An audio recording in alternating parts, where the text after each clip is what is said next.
잃어버린 고향, 고향 상실. 꿈은 잠재의식 속에 자리잡고 있던 욕망이 수면 중에 나타난 것이라고 말한다. 그러나 그 욕망이 기억의 창고 속 깊이 갇혀있던 옛날의 사건과 더불어 피어오르는 것이 꿈일 것 같다. 나는 최근까지도 시험을 치르는 꿈속에서 고생하곤 했다. 특히 수학시험으로 괴로움을 당하는 경우가 더 많다. 중고등학교 때 수학시험으로 고생했던 때문일 것이다. 그런데 최근에는 1년에 두세 차례씩 어렸을 때의 고향을 찾는 꿈을 꾸곤 한다. 그 상황과 내용은 언제나 비슷하다. 꿈속에서 하늘을 날아가거나 걸어가면서 고향에 가까이 이른다. 그리고는 우리 고향이 어떻게 생겼더라 하고 물으면서 산들과 마을의 모습을 자세히 살핀다. 그런데 한 번도 정확한 위치와 상황을 그대로 찾아내는 일은 없다. 우리 집이 여기였던가, 동쪽 산 앞으로는 친구네 집들이 있었는데 남산이 이렇게 험하지는 않았던 것 같은데 라면서 찾아다니는데 상당한 시간이 걸린다. 그러는 동안에 내가 어떻게 휴전선을 넘어왔지, 이곳 사람들에게 들키면 큰일 나는데 하는 생각으로 바뀐다. 그때는 대개 아주 어려서 살았던 삼촌네 큰 집 방으로 숨어 들어간다. 누구도 만나서는 안 된다고 생각한 때문이다. 그때쯤 꿈을 깨는 경우도 있으나 휴전선을 넘기 위해 힘을 다해 하늘을 날다가 눈을 뜨는 것이 보통이다. 꿈에서 깬 뒤에는 한숨을 쉰다. 아, 꿈이었구나 하고. 따져보면 내가 고향을 떠난 지 벌써 30년이 넘었다. 30년 전의 고향 마을을 기억 속에 되씹어 보아도 정확하게는 떠오르지 않는다. 우리 집이 어디 있었다든지 냇물이 마을 앞을 흐르고 있었다는 부분적인 생각은 있으나 고향의 전체적인 모습은 부각되지 않는다. 평양거리에 관한 기억들도 비슷하다. 지도를 놓고 찾아보면 10년을 다닌 곳이기 때문에 알 수 있으나 정확하게 떠오르는 곳은 거의 없다. 내가 다닌 학교의 건물조차도 꼭 꿈속에서 찾는 것 같이 희미하다. 어젯밤에도 고향에 갔던 꿈에서 깨어났다. 친구였던 Y를 찾아가다가 Y네 가족들이 나를 보면 이남에서 왔다고 놀랄 것이고 결국 나는 빨갱이들에게 붙잡힐 텐데 하는 생각으로 고향을 다시 떠나기로 했다. 고향을 떠나면서는 울고 싶은 심정이 되었다. 고향이 그리워 가진 고생을 다해가면서 여기까지 찾아왔는데 이제 저 휴전선을 어떻게 넘어가지 하는 절망적인 생각이 떠오른 때문이다. 그러나 꿈속에서도 나를 슬프게 만드는 것은 가까스로 죽음의 휴전선을 넘는다고 하더라도 어디로 가서 다시 삶의 정착지를 찾을까 하는 서러운 상념 때문이다. 다시 고향을 떠나야 하는 나는 장차 어디로 가는 것일까? 그래도 이 죽음의 장막에서는 벗어나지 않으면 안 된다는 생각으로 있는 힘을 다해 보는 것이다. 내 나이 지금은 60이다. 아직도 고향을 찾아갔다가는 정처 없이 떠나는 신세라면 고향 상실의 서글픔은 내 인생을 완전히 사로잡고 마는 것이 아닐까. 언제부터 나는 고향을 잃은 나그네가 되었다는 것일까. 죽음의 표정. 며칠 전 의과대학에 있는 교수를 만나 다음과 같은 내용의 이야기를 들었다. 어린애들은 천사와 같다는 말을 한다. 죽음의 표정이 어른들과 다르다는 점에서 입증될 수 있을 것이라는 생각이다. 어린애들은 죽음이 무엇인지 모른다. 죽음에 대한 공포가 없기 때문에 곱게 죽을 수 있다. 그러나 어른들은 죽음이 무엇인지를 알고 있으며 그 죽음의 공포가 주는 불안은 제각기 다르다는 것이다. 내 친구의 말을 빌면 가장 비참하고 점잖지 못하게 죽는 사람들은 대개가 자기중심의 생활을 한 어른들이며 욕망의 노예로 산 사람이었다는 얘기다. 심한 불안은 물론 끝까지 죽지 않으려고 애쓰다가 결국은 사망의 쓴잔을 마시게 된다. 그들이 남기는 유언은 대부분이 재산에 관한 것이며 못다 누린 소유와 향락에 대한 애착을 푸념하면서 죽는다.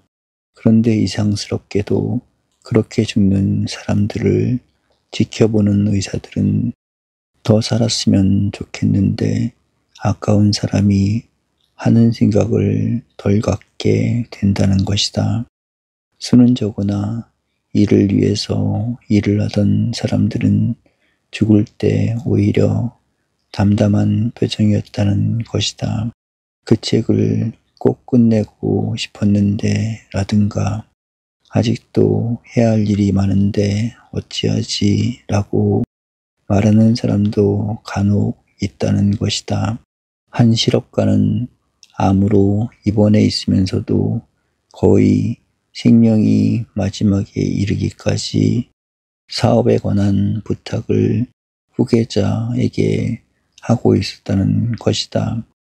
물론 자신의 병이 암인 줄 알고 있으면서도 그런 사람을 보게 되면 아쉬운 심정이 앞서며 일을 위해서도 더 오래 남아야 할 뿐인데 하는 생각이 든다는 것이 친구의 고백이다. 대체로 그런 이의 죽음에는 많은 친구와 사회인의 동정과 존경이 뒤따르게 된다는 얘기도 추가했다. 그러나 색다른 죽음도 있다. 10여 세의 소녀가 임종을 맞게 되었다. 이 소녀는 지켜보고 있는 가족들에게 일일이 작별을 나누면서 나는 먼저 하늘나라에 가서 기다리고 있을 테니까 좋은 신앙을 지키다가 꼭 자기가 있는 곳으로 와달라고 부탁한 얼마 후 세상을 떠났다. 그 순진하고 철저한 신앙은 마치 옆집으로 가서 가족들을 기다리려는 심정과 같았다는 얘기였다. 만일 어른들도 모두가 그렇게 죽을 수 있다면 얼마나 소망스러운 모습이겠는가. 이런 얘기를 하면서 내 친구는 죽음에 대한 자기 나름대로의 결론을 내렸다. 인간이 완전히 죽음의 공포와 비극에서 풀려나는 길은 사명이 있어 살다가 어떤 목적을 위해 죽을 때일 것이라는 얘기였다. 나는 친구의 의견에 동조할 수 있을 것 같았다. 삶 자체에 뚜렷한 목적이 있어 일하다가 어떤 사명감 속에 죽을 수 있다면 그때의 죽음은 공포와 불안을 넘어선 참다운 죽음이 될 수 있을 것이다. 삶이 참이었기 때문에 죽음도 참일 수 있을 것이다. 그렇다면 우리에게 주어진 문제는 무엇을 위해 살며 누구를 위해 노력하는가 함에 있다. 봉사와 희생의 일생을 사는 사람은 그 자체가 귀하기 때문에 죽음보다도 더 값있는 삶의 뜻을 지니게 될 것이다. 안중근 의사의 죽음도 그 하나일 것이다. 나에게 주어진 일을 감사히 끝낼 수 있었다고 친구에게 편지를 보낸 슈바이처 박사도 같은 내용의 삶과 죽음을 택할 수 있었다. 중요한 것은 죽음보다 강한 삶을 살 수 있는가 함이다. 사명과 희생의 정신으로 생애를 끝낼 수 있는가 함이다. 영원한 열매. 오래전 어떤 잡지에 실렸던 이야기가 생각난다. 미국 태평양 연안에 있는 H항구로부터 큰 배가 떠나고 있었다. 그 배에는 몇십 명의 손님과 화물이 실려 있었다. 그 화물은 주로 미국 기독교계에서 모은 구호품이었고 동남아시아의 불행한 사람들을 위해 보내지는 것이었다. 그 구호품과 관계되는 사람들이 배를 떠나보낸 뒤 흐뭇한 마음으로 하나씩 보드가를 떠나 돌아가기 시작했다. 그런데 노년기에 접어든 두 부부는 배가 멀리 항구 밖으로 나갈 때까지 돌아서지 않고 서 있었다. 돌아서지 않는 것이 아니라 돌아서지 못하는 것 같은 표정이었다. 두 사람의 옆을 지나가던 사람이 그 부부에게 물었다. 구호물자를 많이 모아 실었습니까? 아니요, 많이 보내지는 못했습니다. 그럼 누군가를 기다리십니까? 아닙니다. 차가 없으면 제가 편의를 보아드릴까요? 고맙습니다. 저희도 차를 가지고 왔습니다. 그런데 왜 그대로 서 계시지요? 저희 딸이 저 배를 타고 동남아시아로 떠났습니다. 간호원입니다. 거기 가서 환자들을 돌보아주고 전도 사업도 하기 위해 떠났습니다. 자녀들이 몇이신데요? 저 딸의 하나뿐이었습니다. 라는 대답이었다. 얼마 후였다. 부두는 텅 비게 되었다. 그때야 이 노년기의 부부는 부두를 떠났다. 더 많은 사람들에게 사랑을 나누어 주기 위해서는 딸의 고달픈 출발을 참지 않으면 안 되는 것이 이 부모의 신앙적 의무였던 것이다. 우리는 자신을 위해서 불행한 사람들을 짓밟으면서 살 수도 있다. 재산을 소유하기 위해서, 권력을 누리기 위해서, 명예를 자랑 삼기 위해서 이웃들의 불행을 마다하며 사는 많은 사람들을 보면서 살아가고 있다. 또 어떤 사람들은 나는 나를 위해서, 그대들은 그대들의 생활을 하면 된다는 무관심 속에 생애를 보내기도 한다. 우리들이 대부분이 그런 생활에 자족하기 쉽다. 그러나 어떤 사람들은 가난하고 병든 사람들을 위해 구제품을 보내고 있다. 물건이 가는 곳에는 마음도 가는 법이다. 그래서 인생은 따뜻해지고 행복의 동참자는 늘어나게 된다. 그런데 하나밖에 없는 딸을 보내는 새 가족과 같은 인생을 사는 사람들도 없지는 않다.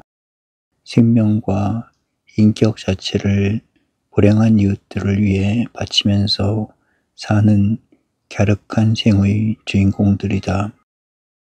이기주의자들은 그를 어리석다고 볼 것이다. 소유와 향락이 인생의 목적이라고 믿기 때문이다. 그러나 아직도 남을 위해 봉사와 희생의 길을 택하는 소수의 사람들이 있다. 그들은 썩어가는 한 알씩의 미랄과 같은 인생을 산다. 그러나 영원한 결실은 그들에 의하여 주어지는 것이 역사의 법칙이며 창조의 질서인 것이다. 철학과 관상. 지난 가을이었다. 나는 서울 동쪽에 있는 어떤 기업체 간부들에게 이야기를 끝내고 집으로 오는 승용차를 기다리고 있었다. 내가 탈 차를 운전하기로 되어 있던 기사가 나타나지 않아 약속대로 떠날 수가 없었기 때문이다. 몇 분 뒤 젊은 기사가 땀을 닦으면서 운전대에 앉았다. 나는 책임자와 작별 인사를 나눈 뒤 뒷자리에 기대 앉았다. 피곤도 풀고 싶었고 나 나름대로의 어떤 생각도 정리하고 싶었다. 한참 뒤였다. 운전사가 느닷없이 말을 건네왔다. 선생님, 철학자시라고요. 왜요? 누군가가 철학자라고 그러기에 잠시 집에까지 다녀왔습니다. 제가 얼마 전에 약혼을 했어요. 그런데 제 처가 될 사람의 관상이 어떤지 좀 보아주실 수 있을까 했던 겁니다. 나는 약간 당황했다. 그래서 땀을 흘리면서 뛰어왔던 것을 알았다. 철학자가 관상을 본다는 것은 어떻게 하셨어요? 하고 물었더니 거리를 다니다 보면 이름도 짓고 관상 철학을 보는 사람들의 간판이 있잖아요. 그래도 선생님이 최고시겠지요. 대학에 계시니까 라는 것이었다. 이렇게 되면 거절이 통하지 않을 것 같았다. 또 땀 흘린 보람을 헛되이 만들어도 안 될 것 같았다.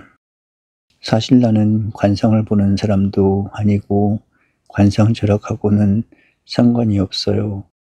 그러나 기대가 큰 모양이니까 한번 보기는 하지요. 라고 호의 있는 대답을 했다. 기사는 커다란 천원색 약혼 사진을 보여주었다. 그러면서 어때요? 정궁하게 살 팔자는 아닙니까? 하고 물었다. 나는 두 분 다 좋아 보이는데요. 진실하게 노력하면 잘 사시겠어요. 라고 대답하면서 웃었다. 그러면서 사실 중요한 것은 관상이나 팔자가 아니고 얼마나 진실하게 노력하는가 함이 문제예요. 올바르게 노력하는 사람은 모두 잘 살게 되어 있는 것이 세상의 원칙이거든요. 라고 덧붙였다. 그 기사도 그럴 겁니다. 저도 그렇게 믿고 살 작정입니다. 내 처가 될 사람은 고향이 강원도입니다. 집도 가난하고 잘생기지도 못했지만 마음씨만은 착한 것 같아요. 라고 말했다.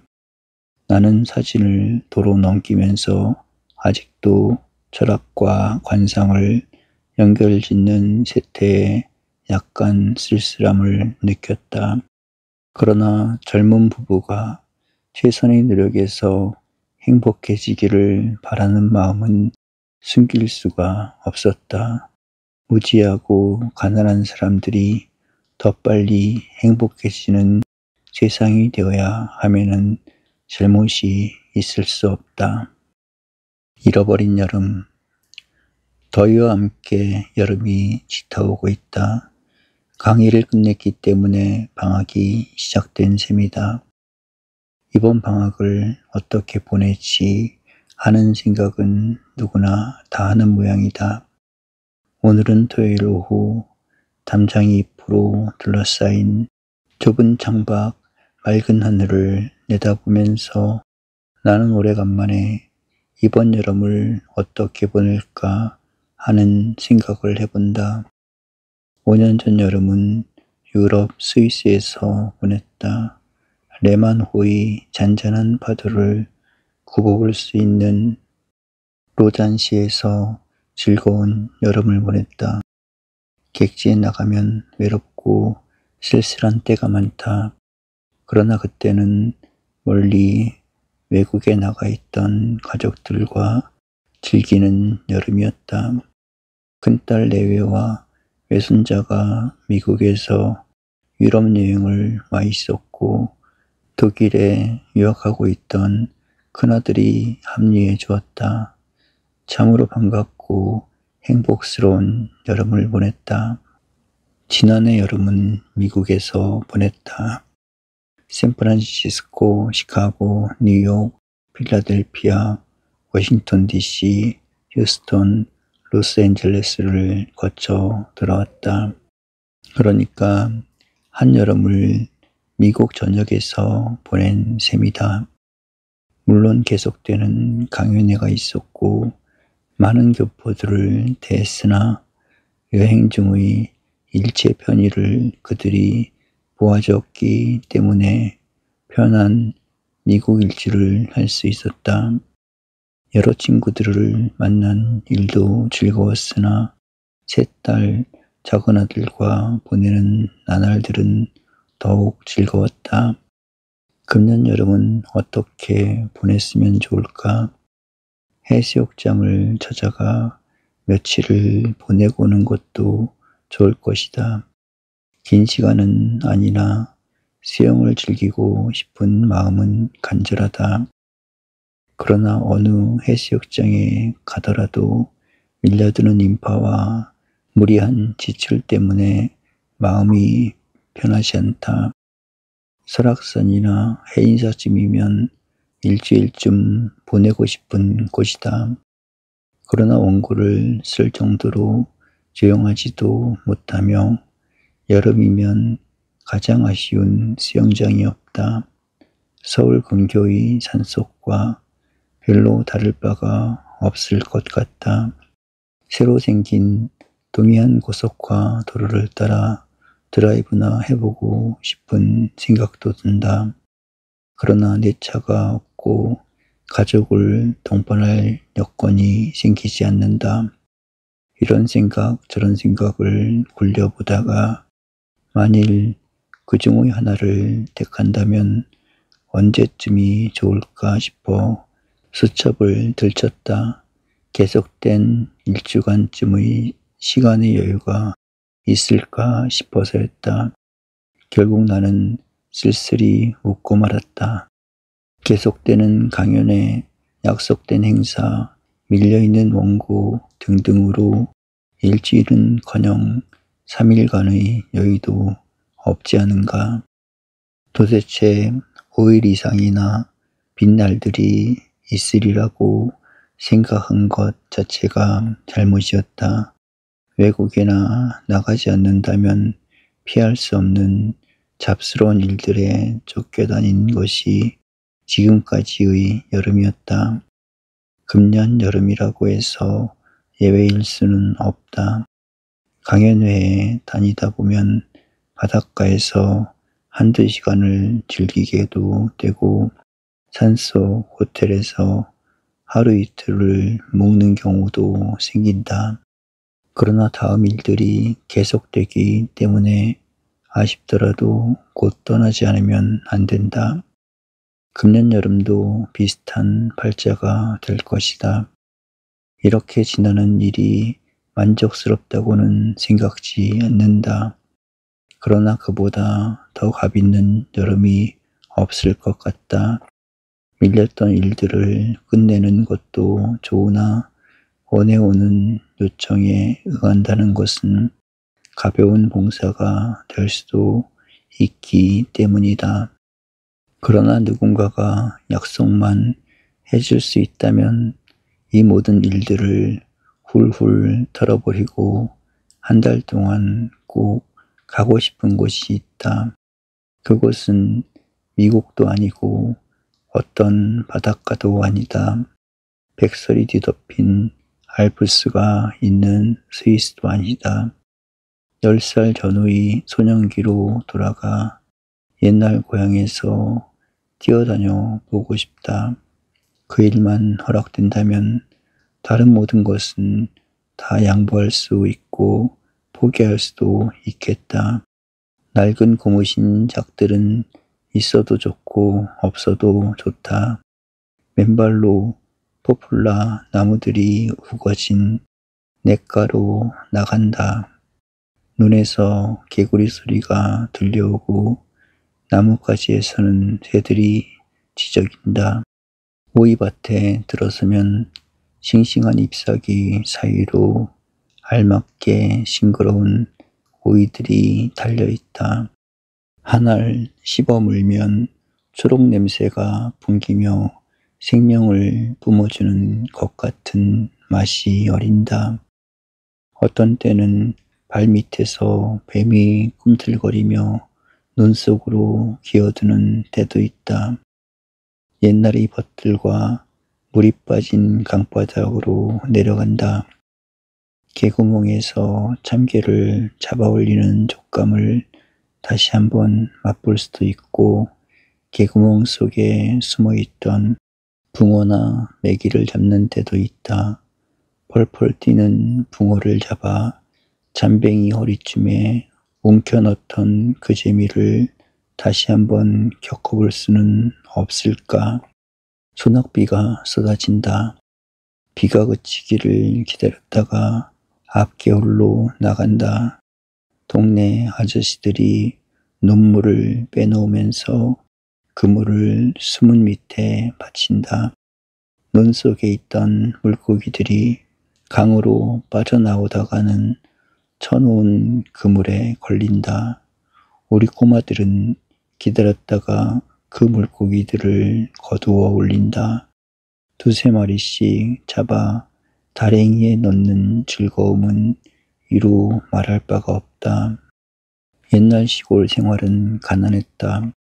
꼬마들은 채찍을 만들어 가지고 개구리 사냥을 나간다.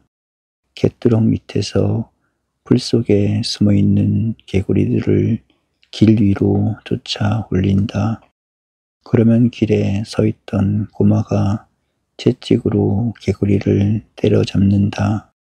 채찍으로 개구리 허리 밑을 꼭 누른 뒤에 모래흙을 손에 묻혀 다리를 뽑아낸다. 도실도실하게 살이 붙은 두 다리가 팔자 모양으로 드러난다. 그런 개구리 다리를 100이나 그 이상을 꿰맨다. 남비를 갖고 산으로 올라가 그 개구리 다리들을 삶는다. 간장을 찍어 먹는 맛은 세상 어디에도 비할 바 없는 별미이다. 프랑스인들이 자랑하는 개구리 요리도 그 맛에는 비길 바 못 된다. 시골의 여름은 길다. 점심을 먹고 나가 해질녘에 돌아올 때까지는 무슨 일이든지 즐길 수 있다. 친구의 자매밭에서 한두 시간을 보내기도 하고 원두막에서 낮잠을 즐길 수도 있다. 산으로 올라가면 앉거나 매달려 놀기에 알맞은 소나무들이 있다. 그 위에 올라가 노래를 부르기도 하고 집에서 들은 옛날 이야기를 주고 받는다. 마을 밖으로 나가면 신장로가 있다. 그 신장로 위로는 10분이나 15분에 한 번쯤은 자동차들이 먼지를 날리며 지나간다. 기다렸다가 그 자동차를 보는 재미도 대단한 것이었다. 자동차가 피어올린 먼지 속을 달리면서 풍기는 개솔린 냄새를 맡는 것도 즐거운 일이었다. 이런 일들을 되풀이하던 옛날의 여름으로 한 번쯤 되돌아갈 수 있다면 얼마나 좋을까. 그때의 벗들과 벌거벗고 뛰어놀 수 있는 옛날은 다시 오지 못하는 것일까? 잃어버린 옛 여름들이 아쉽다. 고향이 대동강변이었기 때문에 더욱 가고 싶은 곳이다. 어리석어 보였던 지혜. S라는 선배 교수가 있었다. 선배 교수라기보다는 은사에 해당할 수 있는 원로 교수 중의 한 분이었다. S 교수는 6.25 이전에도 봉급의 5분의 1은 꼭 적금을 하고 있었다. 6.25가 끝난 뒤에도 적금을 하는 습관을 버리지 않았다. 그 당시의 인플레는 하루하루가 달라지는 실정이었다. 나는 어떤 일 때문에 그분 댁을 방문했다가 선생님의 적금 소식을 듣고 나는데 요사이와 같이 심한 인플레 속에서 적금을 하시면 결국은 손해가 아닙니까? 라고 물었다. 내 얘기를 들은 그분은 나는 교편 생활을 시작할 때부터 적금을 하기 시작했습니다. 학생들에게 나라 경제를 위해서는 적금을 해야 한다고 가르치기도 했고 그래서 지금도 계속하고 있는 것입니다. 나도 인플레를 알고 있습니다. 그렇다고 해서 모두가 인플레를 악용한다면 한국 경제는 어떻게 되지요? 라고 대답했다. 나는 아무 말도 하지 못했다. 그분은 남에게 적금을 가르치면서 자기가 안 하는 그런 생활은 할 수 없는 성격의 인물이었다. 또 자신에게 손해가 오더라도 사회 공익이 앞선다면 꼭 그렇게 하는 신념의 소유자였다. 그를 아는 모든 후배들이 그의 인품을 너무나 잘 알고 있었다. 나도 그분의 얘기를 들은 뒤부터는 그분은 세상을 떠날 때까지 적금을 할 것이라고 생각했다. 그 당시에는 경제적 인플레를 이용하여 치부를 하는 사람들이 많았다. 가능만 하다면 누구나 인플레를 타고 돈을 벌고 싶었을 것이다. 그러나 생각을 바꾸어 그 당시의 모든 국민들이 S 교수와 같이 적금을 하고 사회 경제에 이바지했더라면 한국 경제는 어떻게 되었을까? 15년쯤은 경제 성장과 발전이 앞당겨졌을 것이다. 그런 뜻을 가진 분을 어리석다고 평가했던 우리들 자신이 인생을 잘못 살고 있다는 반성은 누구도 해보지 않는다. 나 자신도 그 중의 한 사람이었지만 몇 달 전 일이다. 아내가 나를 위해 보험에 들었다는 소식을 알려주었다. 그 말을 들었을 때 나는 S 교수를 회상해 보았다. 지금쯤은 그분도 적금이나 보험에 들어도 손해는 보지 않았을 텐데 하는 생각을 했다. 미국을 비롯한 서구의 안정된 사회에서는 보험금이 가장 중요한 재산 목록으로 되어 있다. 사실 그 이상으로 확실한 재산이 있기 어렵다. 우리는 아직 그런 단계에는 이르지 못한 셈이다. 그러나 보험에 들 수 있고 들기를 원하는 사회가 된다는 것은 얼마나 다행스러운 일인가. 앞으로는 우리도 보험이 귀중한 재산 목록의 하나라고 인정할 단계까지 올라가야 하겠다. 후진사회의 특색은 재물을 내가 소유한다는 상념을 벗어나지 못하는 데 있다. 그래서 현금을 갖고 있는 것이 사회적으로 옳지 못하다는 생각을 하지 않는다. 현금은 반드시 금융기관에 예치해 두어야 하며 여유가 생기는 경제력은 꼭 사회의 공공금융기관에 맡길 수 있는 관습을 길러야 한다. 우리는 내가 잘 살면 된다고 생각한다. 그러나 정말 잘 살 수 있으려면 사회 경제가 상승되어야 나도 잘 살 수 있다는 생각을 지녀야 한다. 경제 성장은 개인과 사회의 공익적인 관계에서 이루어지고 있는 때문이다.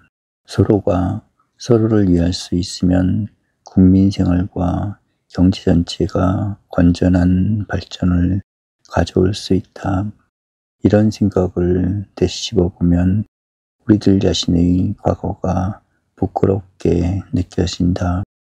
S 교수와 같은 분에 대한 존경심이 새삼 약삭빠른 우리들의 사행심을 바로잡아주는 것 같기도 하다.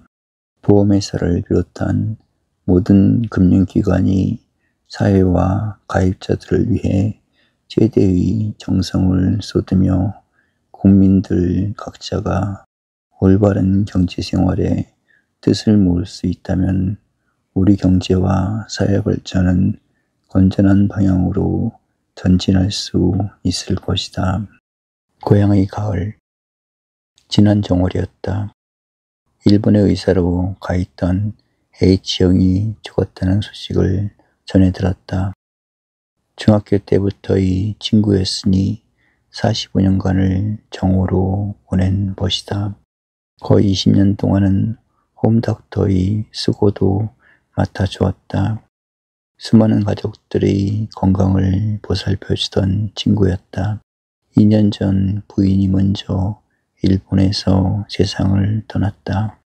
유고를 가져다 장례를 치르면서 객지에서 눈을 감게 되어 가슴 아프다는 말을 되풀이하고 있었다. 그런데 그 객지에서 자기마저 이 세상을 아직한 셈이다.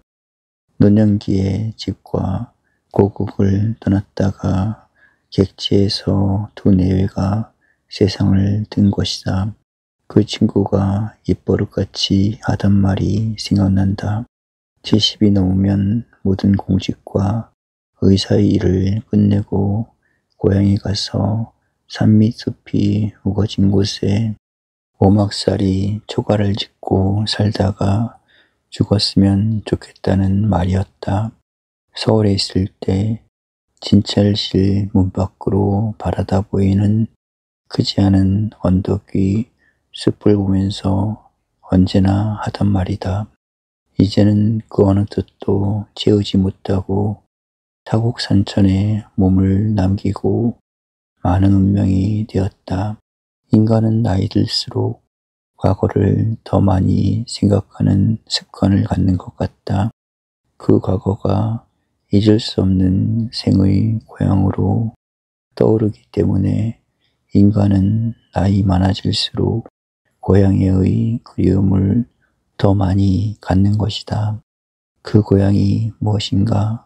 외국에 나가 있는 사람들은 모국어가 고향이라는 생각을 갖는다.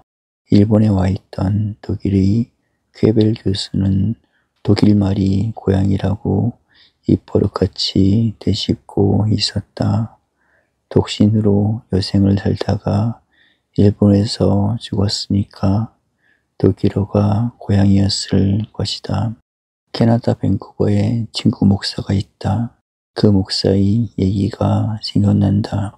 캐나다 산속 깊은 곳에 한국에서 이민 온 젊은 부부가 있었다. 그 부인이 병으로 세상을 떠나게 되었다. 그 부인은 죽기 몇 시간 전에 한국 사람들이 많이 모여서 이야기하는 것을 한번 보았으면 좋겠다는 말을 남겼다는 것이다. 그러나 우리들의 대부분은 말이 고향이라는 생각은 별로 하지 않는다. 그 말 속에 살고 있기 때문이다. 유사히 나는 고향이 무엇인가 하는 생각을 되풀이해 보곤 한다. 그런데 이상스럽게도 고향은 자연이었다는 생각을 강조하게 된다. 내 친구도 50이 넘으면서 자주 그런 말을 하고 있었다. 우리들 세대의 대부분이 농촌에서 자랐고 농촌은 한마디로 말해서 자연인 때문일 것이다. 미국이나 캐나다에 이민으로 가 있는 한국인들이 서울을 다녀갈 때는 산수가 그려진 동양화를 즐겨 구해간다. 한국의 산수를 방에 걸어놓으면 그렇게 위안이 될 수가 없다는 얘기들이다. 나이 든 사람일수록 그런 심정이 짙어지는 것 같다. 나도 나이 든 탓일까? 해마다 자연의 향수 비슷한 것을 더 깊이 느끼고 있다. 그때마다 20년의 어린 시간을 농촌에서 자랐으니까 할 수가 없다고 생각한다. 하기는 20년만이 아니다. 그 뒤에도 어디에 머물든지 하숙이나 집을 정할 때는 가장 앞서는 조건이 있다. 녹지대가 있는 고장이다. 지금 사는 신촌으로 처음 이사 올 때는 이 부근이 온통 빈터들이었다. 쓸모없는 단감방의 새빵살이로부터 시작했을 때도 주변의 산들이 유일한 위안처가 되었다. 현재는 약간 넓은 정원을 갖고 있다. 그래서 집 밖으로 나가고 싶은 유혹은 별로 받는 일이 없이 지내고 있다. 이런 생활의 습관을 가지게 된 것도 어렸을 때 농촌과 자연을 벗삼고 살아온 결과였을 것으로 생각한다. 농촌의 일년은 자연의 변화와 더불어 시작되고 끝난다. 같은 온도의 기후라고 해도 봄의 섭씨 20도와 가을의 20도는 다르다. 추운 겨울이 지나고 여름을 예고해주는 20도는 노곤하고 꽃들이 피는 계절이지만 가을의 20도는 더위가 가시고 겨울이 다가온다는 긴장된 준비를 갖추게 하는 날씨이다. 농촌의 봄은 모든 것이 바쁜 계절이다. 농사를 짓기 시작하며 근육의 피곤을 피어오르는 자연에 쏟아야 하는 매일이 계속된다. 그러나 가을은 꽃같이 바쁘더라도 피곤이 풀리는 느긋한 심정을 느끼게 한다. 곧 겨울의 안식이 다가올 것이라는 여유가 약속된 시간들이다. 그래서 봄밤은 짧고 피곤하게 잠들게 되나 가을밤은 길게 느껴지며 생각의 여유를 갖게 해준다. 뜰에 멍석을 깔고 모기 속 연기를 부채로 날리면서 긴 시간을 앉거나 누워서 보낸다. 장마를 겪던 고생스러움도 회상해보며 허리가 아프게 바디랑에서 김을 매던 더운 여름 저녁도 옛날의 일같이 기억에 떠올려 본다. 반딧불들이 여기저기서 날아갔다가는 정처도 없이 사라져 간다. 어떤 때는 하늘이 별과 반딧불을 착각하기도 한다. 멀리 보이는 반딧불은 흡사 별이 움직이는 것 같아 보이는 때문이다. 가을이 서늘함이란 피부 속까지 정신을 맑게 해주는 묘약과 같다. 생각을 가다듬게 해주며 마음과 정신의 빈 공간을 채우고 싶은 의욕을 일깨워준다. 가을이 독서와 사색의 계절이라는 것도 이러한 자연적 분위기가 주는 마음의 변화 때문일지 모른다. 그러나 이러한 가을의 느낌은 철들었을 때의 것이다. 아주 어렸을 때는 마음과 몸과 생활이 온통 자연과 하나가 된다. 꽃을 따기 위해 달리는 마음은 꽃과 하나가 된다.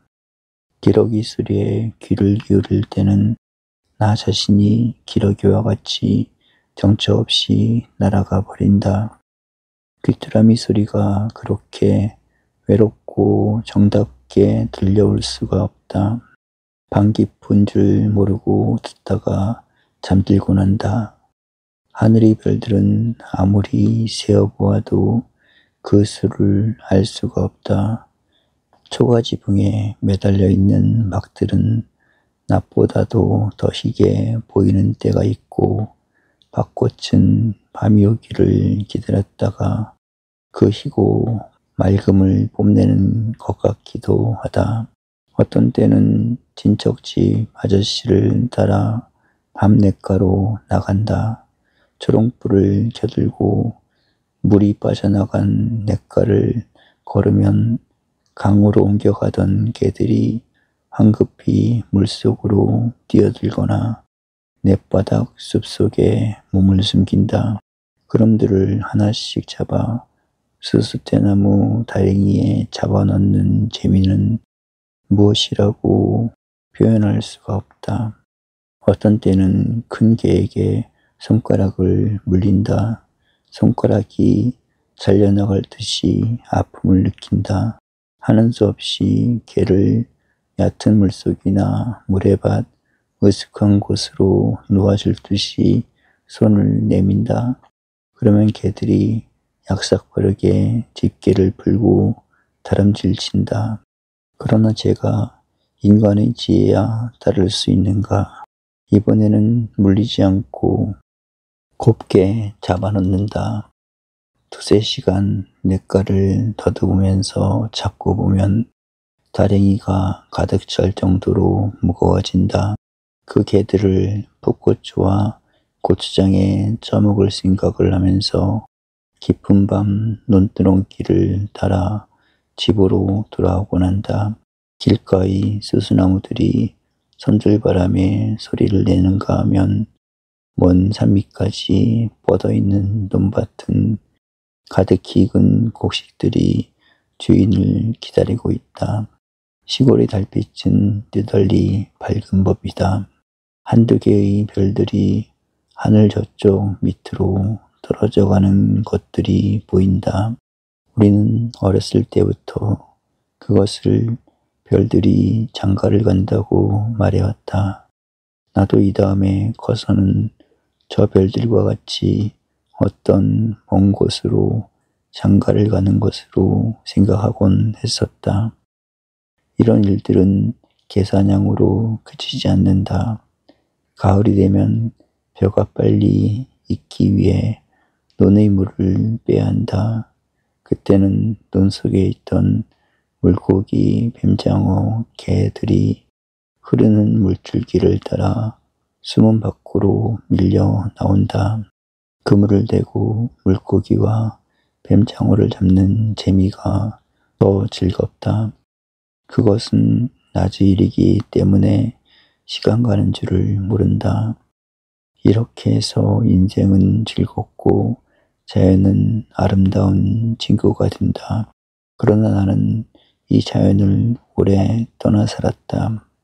도시와 도시의 소음, 정신적인 피곤, 사회 문제들이 가져다주는 억압감 등이 온통 내 마음과 주변을 둘러싸고 있다. 그런 나에게는 자연이 고향일 수밖에 없다. 금년 가을쯤은 좀 더 밝고 즐거운 가을이 되었으면 좋겠다. 안나 카레니나 이야기. 대학에 다닐 때였다. 우리들이 존경하고 있던 교수 한 사람이 자기는 일생 동안 책을 읽는 동안에 2차례 울음을 터뜨린 일이 있는데 그 하나는 안나 카레니나를 읽을 때였다는 말을 한 적이 있었다. 도스토옙스키를 읽을 때는 눈물이나 울음을 터뜨리지는 않을 것이다. 감격스럽지만 생각하게 하는 작품이기 때문에 뿌듯한 감동에 잠길 수 있는 작품을 쓴다. 그러나 톨스토이는 눈물과 피어오르는 정의 감격을 느끼게 한다. 그의 작품 자체가 생동적일 뿐 아니라 독자들은 언제나 자신을 주인공과 혼동할 정도로 심취하게 만드는 마력을 갖고 있다. 질투심에 찬 주인공의 행동을 읽을 때는 나 자신이 그 사람이 되고 시장기를 느끼는 주인공의 이야기를 읽을 때는 독자도 시장기를 느끼게 만들어줄 지경이다. 필자도 안나 카레니나를 읽으면서 안나가 우론스키와의 미래를 가진 뒤 사랑하는 아들을 찾아와 만나는 장면을 읽을 때는 눈시울을 붉혔던 일이 있다. 톨스토이는 그만큼 육감적인 표현을 할 수 있으며 피와 살을 가지고 작품에 잠기도록 해준다. 그 점이 도스토옙스키와 다른 점이다. 지난 여름이었다. 영국의 BBC가 제작한 TV 영화 안나 카레니나가 몇 회에 걸쳐 우리나라 TV에 소개된 일이 있었다.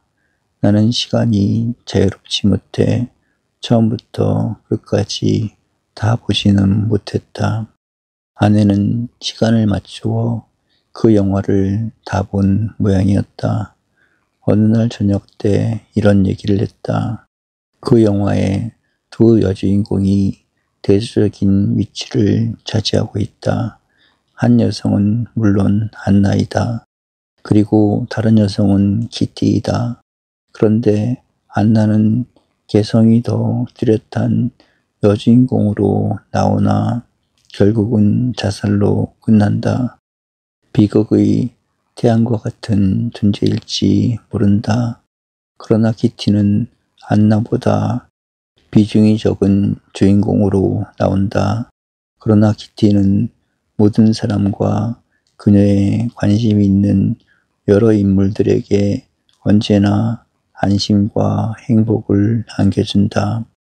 안나는 남편의 성격과 율법주의적인 신앙심에 환멸을 느낀다. 위선적인 일면이라고 생각한다. 남편을 이해하거나 남편의 정신과 인격에 동화하려는 생각을 갖지 않는다. 결국은 그녀의 강한 개성과 자존심이 남편을 떠나게 만든다. 안나는 그 채우지 못한 사랑을 우론스키라는 젊은 장교로부터 얻는다. 그러나 우론스키에게서도 불만과 부조화를 발견한다. 진심으로 사랑했던 아들과 불의의 남편인 우론스키의 사랑을 좌지해하며 세상의 모든 것들이 자신을 위해 이루어지기를 원한다. 그러나 그 모든 것들이 깨져간다고 스스로 단념을 해버린다. 자신의 뜻과는 어긋나는 것으로 느꼈기 때문이다. 그것은 마치 자신을 위한 사다리 위로 끝까지 올라갔다가 그 꼭대기에서 아래로 떨어지는 것 같은 결과로 끝난다. 자살이 바로 그 사건이다. 그러나 키티는 완전히 다른 성격과 인생관의 소유자이다.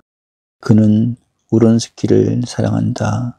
그러나 우론스키의 행복을 위해 조용히 물러설 수도 있을 만큼 약하면서도 부드러운 개성이 적은 것 같으면서도 자신을 잃지 않는 성격의 소유자이다. 그것을 가능케 해준 것은 그녀 나름대로 지니고 있는 신앙심이다. 결국 그녀는 남들의 눈에 띄지 않는 조용한 결혼을 한다. 늙은 학자풍의 남편을 자기를 위해서가 아니라 남편의 행복을 위해서 사랑한다. 안나는 사랑을 빼앗는 것이라고 믿었다. 그러나 키티는 사랑은 주는 것으로 믿고 산다. 그녀의 남편은 무신론자이다. 그러나 단순하고 솔직한 키티의 신앙에는 언제나 공감해준다. 키티는 물이 낮은 곳에서 깊은 중심을 갖듯이 양보와 겸손 속에서 신앙적 희생을 지니고 있기 때문이다. 한나는 자신을 태우는 태양이었을지 모르나 키티는 마음의 안식을 가꾸어가는 달과 같은 위치를 지킨다. 사람들은 키티를 부러워하지는 않는다. 그러나 키티로부터 마음의 평화와 안식을 얻는다. 키티는 자신을 높이려 하지 않는다. 그러나 다른 사람들에게는 마음의 안식과 행복의 향기를 언제나 풍겨준다. 결국은 안나가 불행의 대명사가 되나 키티는 행복의 상징이 된다. 그럼에도 불구하고 오늘의 많은 여성들은 안나가 되기를 원한다. 키티는 패자와 같이 생각되며 그렇게 살 의미를 알 수 없다고 말한다. 그것은 밝은 낮에 살아야지 달 그림자 밑에서 살 수는 없다는 일반적 생각과 비슷한 것이다. 또 그 소설의 주인공은 여전히 안나이다. 책의 제목 자체가 그러하듯이 그러나 우리는 다음과 같은 우리들 자신의 문제로 돌아가자. 다른 사람들은 우리들의 삶이 다른 사람과 함께하는 공존성임을 잊는 때가 많다.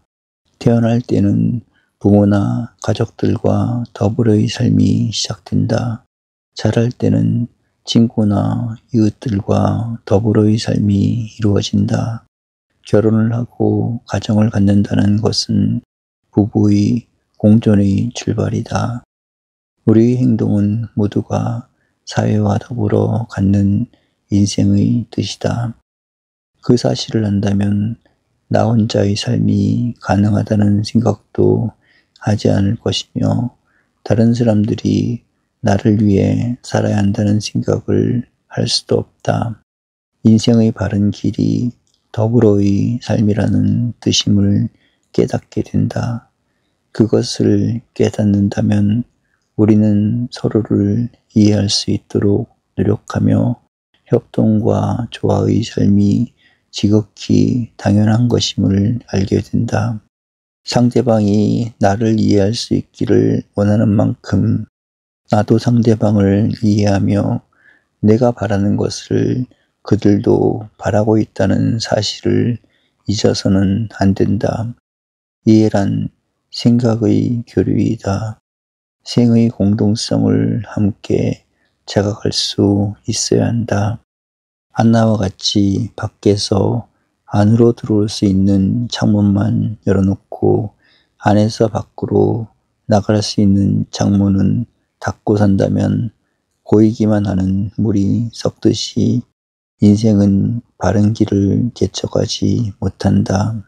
그 생각이 폐쇄적인 개인 중심이 되면 결국은 정신적 고립과 자살로 이끌어간다. 그리고 우리는 사랑이 어떤 것인지를 바르게 알아야 한다. 사랑은 끝없는 인내를 동반한다. 아버지는 자식의 회개를 언제까지나 기다린다. 아내는 남편을 기다리며 참는다. 그것은 사랑이 있기 때문에 모든 것을 끝까지 참도록 만들어주는 결과이다. 사랑은 오래 참는다는 것이 그 말이다. 사랑이 없는 곳에는 인내가 없다. 그러나 사랑이 있으면 인내를 긴 세월로 느끼지 않는다. 뿐만 아니라 적극적인 사랑은 나를 상대방에게 주는 희생을 동반하기 때문에 세월이 오면 반드시 나와 사랑하는 상대의 인간적 변화가 온다. 흔히 사람들은 부부는 세월이 흐르면 남매와 같아진다는 말을 한다. 대체로 남매와 같아진 부부는 사랑하는 부부에 붙여지는 말이다. 서로가 서로를 닮아 밖에서 보았을 때는 남매와 비슷해진다는 뜻이다. 그것은 서로의 인생관과 인간됨의 변화를 가져왔다는 뜻이다. 키티는 단순한 여성이다. 그러나 지성적인 남편이었던 연장의 부군이 무신론에서 벗어날 수 있도록 만든다. 키티의 희생적인 사랑 때문이다. 만일 서로 사이의 인격적 변화를 전혀 발견할 수 없다면 그것은 참다운 희생적 사랑이 없었다는 증거일 것이다. 사랑에는 불가능이 없다는 말을 자주 듣는다. 진정한 사랑은 모든 불가능을 가능으로 바꿀 수 있다. 끝으로 사랑에 입각한 삶의 본질은 생의 확대와 더불어 사회적 결실을 가져오기 마련이다. 부부는 자녀들을 낳아 기름으로 가족의 연장과 확대를 가능케 한다. 마찬가지로 우리의 사랑이 있는 삶은 그 노력과 생활의 대가를 사회 속에서 찾도록 애쓰지 않으면 안 된다. 안나는 끝까지 사회를 가정으로, 가정을 자기중심의 애정으로 끌어들이며 묶어놓으려고 했다. 그것이 결국은 원주를 원심점으로 촉소시키다 보면 원주와 더불어 원심점을 말살시키는 결과를 만든 것이다. 키티는 삶의 내용과 뜻을 밖에서 찾았다. 상대방 속에서 자신이 갖고 있는 사랑의 열매를 얻으려 했다. 그 때문에 생의 원과 면적이 넓어지기 시작했고 원심점은 더욱 확고히 자리를 잡는다. 모든 사랑하는 사람들과 가정은 삶의 뜻을 사회와 역사 속으로 확대시켜 나가지 않으면 안 된다. 그것이 사랑이 있는 삶의 본질이다. 우리의 인생은 우리들의 선택에 달려있다. 어떤 삶을 선택하는가에 따라 어떤 인생을 누리는가의 결과를 가져오게 된다. 삶과 죽음에 관한 대화. 15년쯤 전 일이다. 사관학교의 피교장이 나에게 질문을 했다. 그 내용은 최근의 사관생도들은 나라를 위해 목숨을 바치자든지 우리는 민족을 위해 죽어야 한다는 말은 언제나 하고 있다. 그러나 진실로 그렇게 믿고 있는지 아니면 관습화된 구호인지 잘 모르겠다는 것이었다. 교장 자신이 사관생도로 있을 때는 진심으로 그렇게 믿고 있었으나 오늘의 젊은 세대들은 자신들과 같은 생각을 갖고 있지는 않은 것 같다는 의문을 품은 질의였다. 물론 이런 문제는 개인에 따라 차이가 있겠다. 옛날에도 무조건의 희생을 믿지 않은 사람이 있었을 것이고 오늘에도 군인의 사명은 조국을 위해 기꺼이 죽는 데 있다고 생각하는 젊은이가 얼마든지 있겠기 때문이다. 그러나 문제는 일반적인 경향이 어떠하며 가장 이상적인 해답은 무엇인가를 찾는 일이다. 만일 여기에 갑이라는 사관생도가 있다고 하자 왜 군인은 죽음을 각오하고 군무와 전투에 임해야 하는가? 자기도 살고 나라도 절되면 더 좋은 일이 아니겠는가 하고 묻는다면 우리는 어떤 대답을 줄 수 있겠는가? 갑은 이렇게 생각해 볼 수 있을 것이다. 인간은 누구나 성공과 영광된 일생을 살기 원한다. 그래서 어떤 사람은 정치가로 일하고 어떤 이는 기업가가 된다.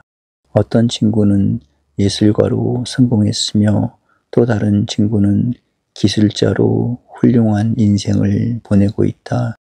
그러나 갑은 가장 모범적이며 누구보다도 존경을 받는 군인이 되기를 원한다.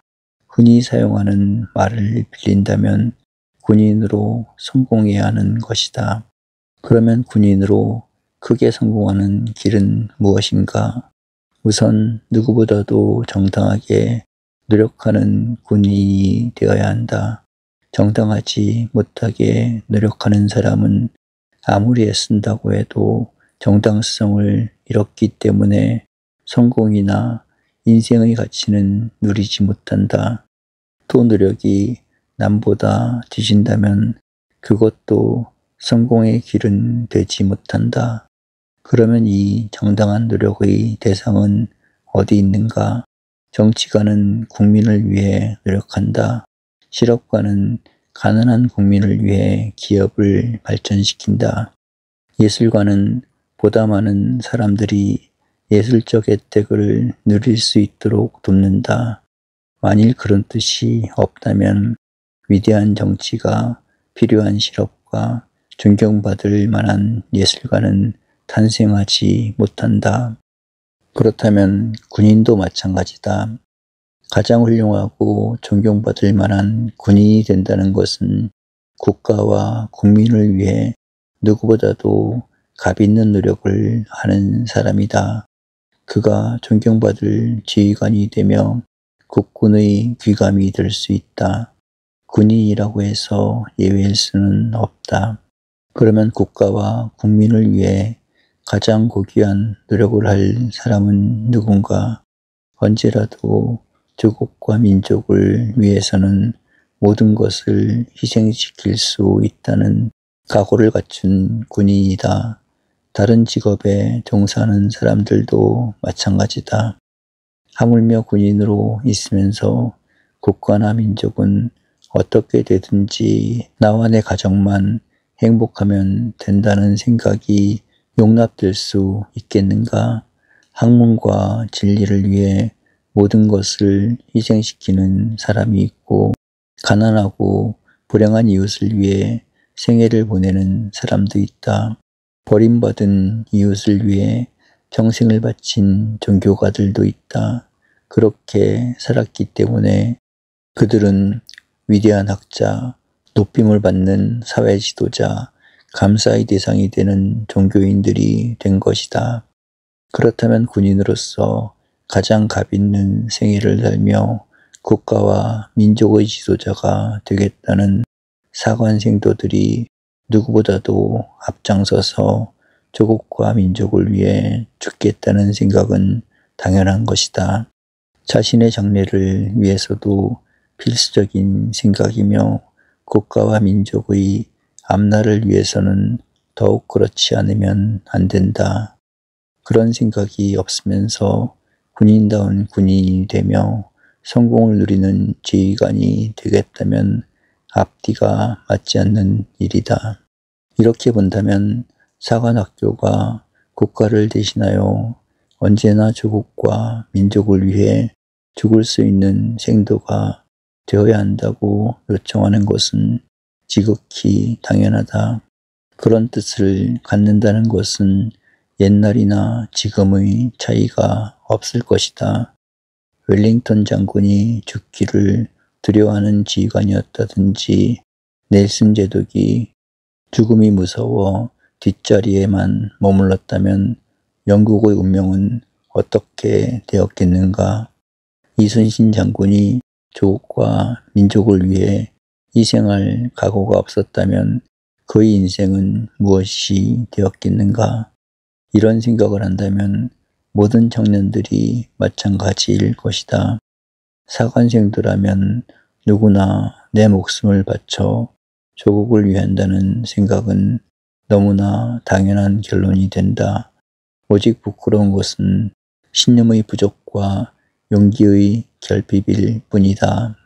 이런 결론에 이르게 되면 우리는 자연히 참다운 삶이란 무엇이며 그에 따르는 죽음은 또 어떤 것인가를 묻게 된다. 특히 군인들은 전쟁과 죽음을 앞에 두고 있기 때문에 남달리 이런 생각을 기피하지 않을 수 없다. 만일 우리가 동물적인 삶과 죽음만을 생각한다면 생사는 육체와 더불어 해석되어야 한다. 육체는 언제나 오래 즐기는 것이 삶의 목적이라고 말한다. 될 수 있는 대로 오래 살면서 누구보다도 많은 만족과 쾌락을 누리기 원한다. 그리고 인간은 육체를 가지고 있기 때문에 이 같은 생각을 완전히 무시할 수는 없다. 그렇다고 해서 육체적 장수만이 인간의 생이라면 그것은 우리의 인격과 정신적 가치를 모르는 생각이다. 우리는 100년 동안 배불리 먹고 하는 일 없이 즐기는 졸정부가 되기보다는 칸트 같은 학자나 간디와 같은 사회 지도자로 고생하면서 살기를 원한다. 배부른 돼지보다는 불행한 소크라테스가 값 있는 인생임은 말할 필요가 없다. 그래서 예수는 가룟 유다에게 너는 세상에 태어나지 않았으면 좋을 뻔했다고 말했다. 불의와 사회악을 남길 바에는 육체적 탄생이 저주스러웠기 때문이다. 그러면 값 있는 삶이란 무엇인가? 어떤 목적이 있어서 사는 생활이다. 그 목적은 모든 것이 될 수 있다. 예술, 학문, 정치, 경제, 도덕 등 모두가 목적이 될 수 있다. 인간의 육체는 때가 오면 반드시 죽기 마련이다. 누구도 영생이란 육체를 두고는 생각할 수 없다. 오히려 참 삶과 영생이 있다면 무엇을 위해 살다가 무엇을 남기고 갔는가 하면서 결정될 뿐이다. 무슨 목적을 갖고 일생을 살았는가 합니다. 그렇다면 마지막 문제는 우리 모두가 택할 수 있는 가장 고귀한 인생의 목적은 어디 있는가 하는 질문으로 돌아간다. 그때 우리가 얻을 수 있는 대답은 언제나 간단하다. 그것은 돈이나 명예나 지위는 아니다. 그것들은 무엇인가를 위한 예비적 가치와 수단은 될 수 있어도 그 자체가 목적이 될 수는 없다. 오히려 예술이나 학문을 목적으로 삼는다면 그것은 이해할 수 있으며 또 인정받을 수 있는 목적이다. 그러나 언제 어디서나 목적이 되며 또 누구나 택할 수 있는 우리의 목적은 무엇인가? 그것은 다른 사람의 생명과 인격을 위해 주는 일이다. 세상에서 고귀한 모든 일은 이 하나의 목적에서 이루어진 것이다. 그래서 공자, 석가, 그리스도는 언제나 인류의 사표였던 것이다. 그들은 인간 모두의 생명과 인격을 위해 노력했으며 그리스도 같은 이는 그 일을 위해 스스로 죽음을 택했던 것이다. 가장 값 있는 인생은 다른 것이 아니다. 가장 높은 목적과 가장 고귀한 삶의 목표를 위해 살다가 그 목적을 위해 죽는 일이다. 간디는 그렇게 살다가 죽었다. 그래서 인도와 세계 사람들의 삶의 빛이 된 것이다. 슈바이처 박사도 그렇게 일하고 죽었다. 그래서 만인의 정신 속에 영구히 살고 있는 것이다. 귀한 것은 그들의 육체적 연령이 아니다. 그들의 정신 및 인격적 삶의 내용인 것이다. 만일 이런 생각을 한다면 사관생도들이 조국과 결의를 위해 일하다가 그 목적을 위해 죽겠다는 각오를 갖는다면 그것은 당연하면서도 여러분이 택할 수 있는 최고의 인생이 아니겠는가? 사관학교 생도들에게 보냈던 글. 잘 사는 것과 값있게 사는 것. 최근 몇 해 동안 우리는 잘 살아보자는 말을 구호처럼 사용해왔다. 너무 오랫동안 가난하게 살았고 우리들의 대부분이 빈곤한 생활을 해왔기 때문에 잘 살자는 말은 그대로 돈을 벌어서 즐겁게 살자는 뜻으로 통용되었다. 물질적인 풍부와 육체적인 향락이 인생의 목표라도 되는 듯이 사회 풍조가 황금 만능과 향락 위주로 흐르기 시작했다. 이래서는 안 되겠기 때문에 요사이 정신적 가치와 올바른 생활의 자세를 되찾으려는 운동과 기대가 벌어지기 시작하고 있다. 잘 산다는 것은 바르게 산다는 뜻이며 정신적 자세가 확립되지 않고서는 물질적 향유가 참다운 행복을 가져올 수 없다는 사실을 모두가 깨닫기 시작하고 있다. 아무래도 교육 수준이 낮고 가치 판단을 내릴 수 없는 대중사회에서는 바르게 산다는 뜻이 잘 산다는 것과 공존해야 하며 값 있는 생활을 한다는 것이 바르게 산다는 뜻임을 자각하는데 긴 세월이 필요했던 것 같다.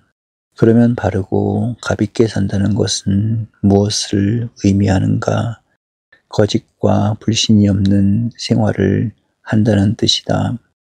거짓이 없는 개인 생활이 사회적 신의를 회복하며 신의가 없는 사회에서는 아무것도 건설될 수 없다는 원칙을 알아야 한다. 거짓의 씨를 뿌리는 것은 용서받을 수 없는 역사 악임을 깨달아야 한다. 진실을 사랑하는 사람은 비록 나를 위해 좋은 결과가 온다고 하더라도 수단과 방법을 일삼지 않으며 오로지 진실에서 진실의 과정을 밟는 생의 신념을 갖고 살아야 한다. 그리고 오늘은 수단과 방법이 승리하는 것 같아도 역사는 반드시 진실과 성실의 나무에만 열매를 맺게 해준다는 준엄한 원리를 잊어서는 안 된다. 바르게 산다는 것은 정의를 위해 노력한다는 뜻이다. 거리를 걸어가는 사람이 수많은 갈림길에 부딪히듯이 우리들의 생애에도 수많은 갈림길이 있고 우리는 언제나 구의 길을 버리고 하나의 길을 택하는 선택을 요청받고 있다. 그때마다 불의를 버리고 정의를 택할 수 있어야 한다. 우리 귀에 속삭여 오는 것은 언제나 불의의 유혹들이다. 오히려 정의의 음성은 멀리서 가늘게 들려올 정도이다. 그러나 우리는 가까이서 속삭이는 불의보다는 멀리서 들려오는 정의의 호소를 듣고 따라야 한다. 정의를 위한 노력은 피곤과 어려움을 동반하는 때가 많다. 그러나 그 길만이 값 있는 좁은 길이기 때문에 우리 모두가 그 길을 택하여 좁은 길을 넓은 길로 만들 의무가 있다. 그래야 후배들과 후손들은 쉽고 자랑스럽게 정의의 길을 택해 전진할 수가 있다. 그러므로 우리는 지극히 작은 일에 임했을 때도 정의의 선택을 소홀히 해서는 안 된다. 의로움은 언제나 역사의 정도인 때문이다.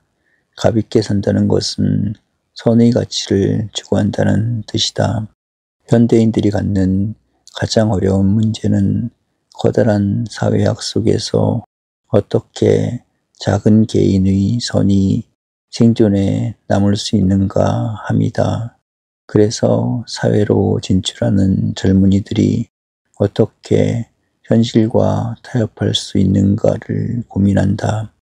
자기 생존을 위해서는 지혜로운 타협이 불가피하게 느껴지는 때문이다. 확실히 우리는 양심적 개인과 비도덕적인 사회와의 갈등을 해소시키지 못하고 있다. 그렇다고 해서 우리의 선한 의지와 밝은 희망을 어두운 사회에 내던질 수는 없다. 여기서 필요한 것은 인내와 지혜와 용기이다. 인내란 역사의 앞날을 기대한다는 뜻이다. 지혜는 꺾이지 않고 선을 지키며 살아가기 위해서이다. 용기는 굴복함이 없는 선의의 의지이다. 한 인간의 일생도 어려운 것이라면 역사의 성취가 얼마나 어렵겠는가.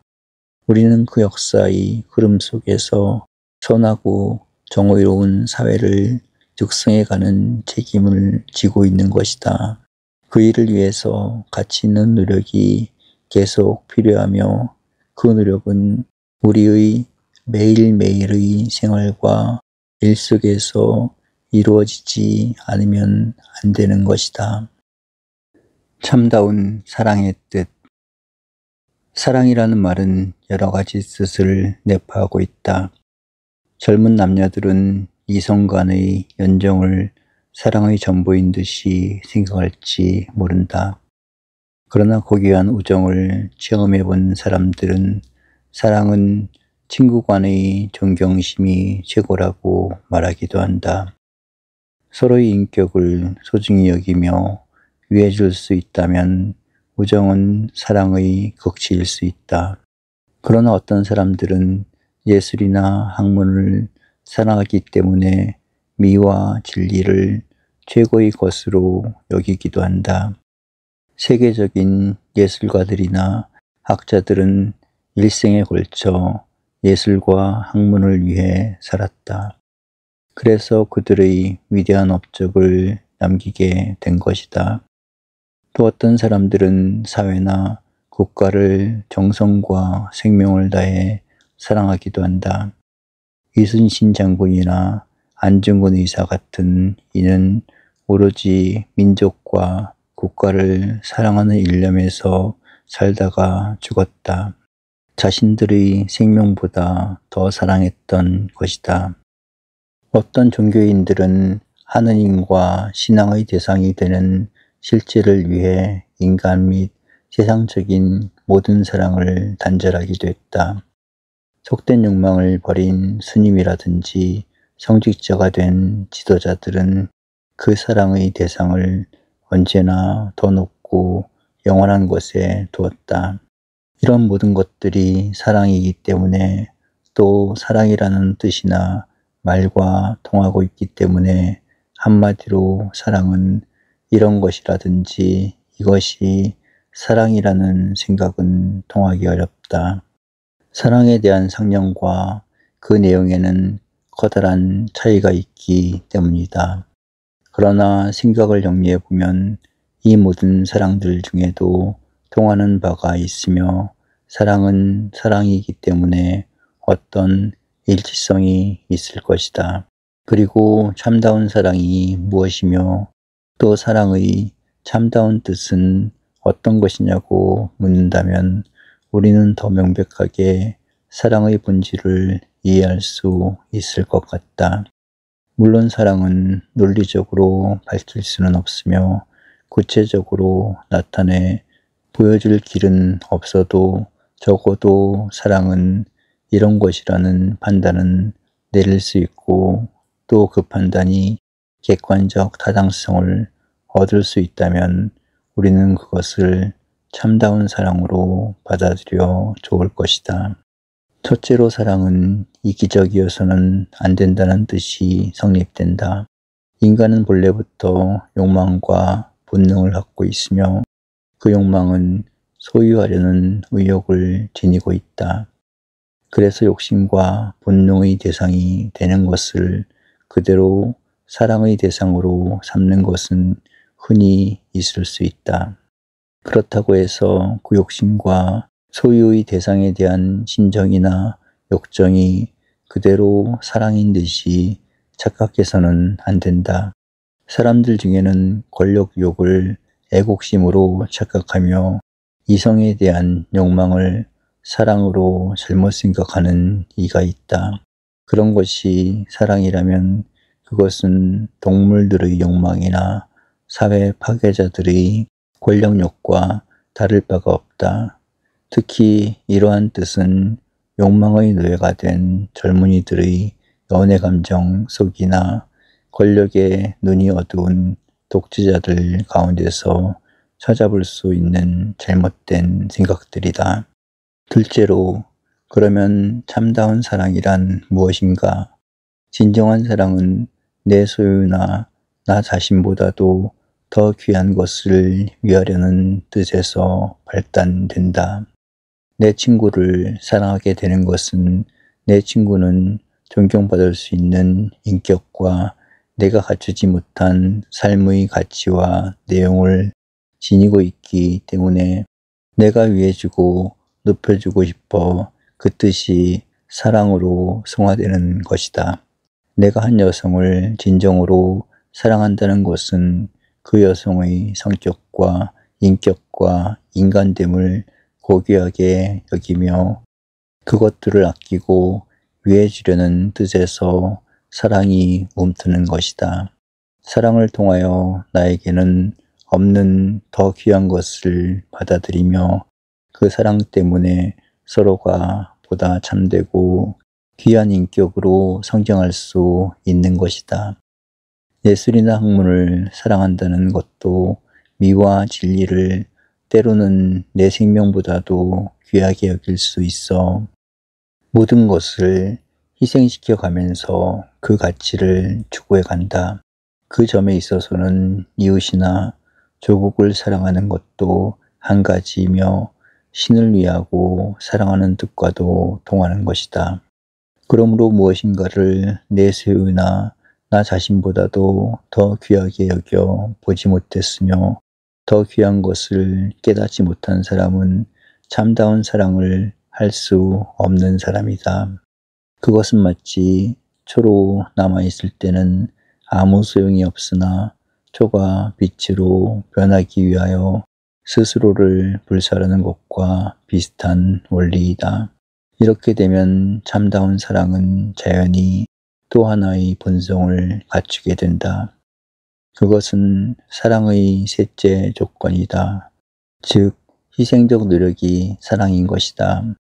부모가 자녀들을 사랑한다는 것은 자녀들에 대한 희생적 노력에서 나타나며 또 사랑의 결실을 얻는다. 사랑은 말도 아니며 철학적 개념도 아니다. 사랑은 삶의 본질이며 실천과 체험의 내용이다.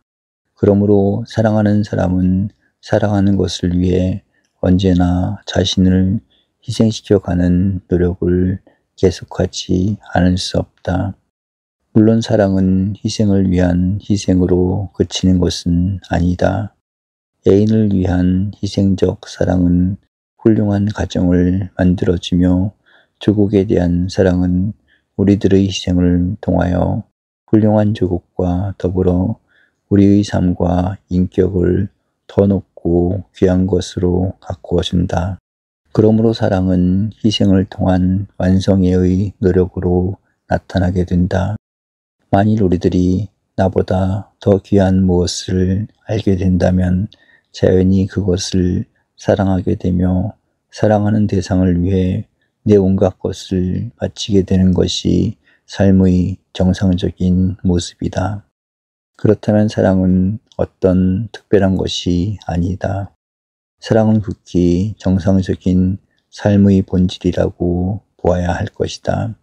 만일 우리들이 참되고 값 있는 인생을 원하고 있다면 또 그렇게 사는 사람이 인생을 행복하게 이끌어가며 값지게 채워간다는 뜻은 조금도 잘못이 아니다.